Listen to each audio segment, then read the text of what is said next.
Mga kapuso, presyo sa pila ka water sports activities kag seafood sa Boracay nagsaka man bangon sa pagmahal sang gatong. Apang mga turista nagdagsa sa gihapon sa isla sang Semana Santa. Si Kim Salinas nakatutok.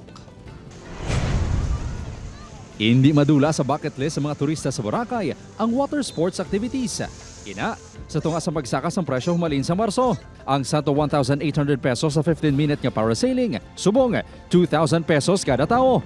Ang sato nga 3,800 pesos nga 30-minute jet ski, subong 4,000 pesos na. Masobra 900 pesos sa kada 20 litros ang gatong ang nagdugang sa gasto, suno sa isa ka manager. Para makasurvive at ma-maintain namin ang serbisyo at the same time, yung aming staff, kailangan namin itaas. May pila pa man ka-aktibidad nga wala pa nagsakas ang panukot.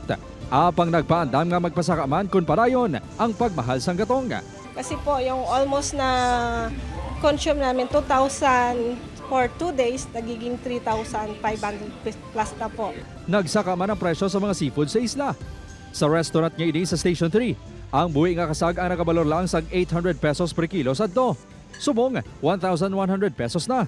Nagsaka man sang 200 pesos ang kada kilo sang iban nga isda, kasubong sang lapo-lapo kag tangige. Maapektuhan tayo sa operating natin sa mga expenses lalo sa seafoods, lalo na may mga seafoods na kailangan natin i-maintain. Pagklaro sang LGU, temporaryo lang ang saka preso, kag magbalik kun magdubo ang presyo sang gatong.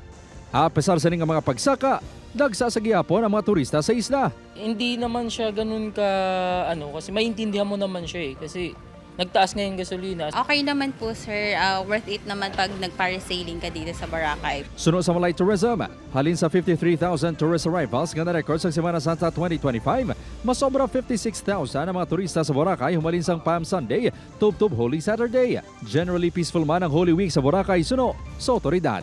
Mga petty crimes, mga bata manageable. Wala tayong mga significant event o drowning incident na nangyayari.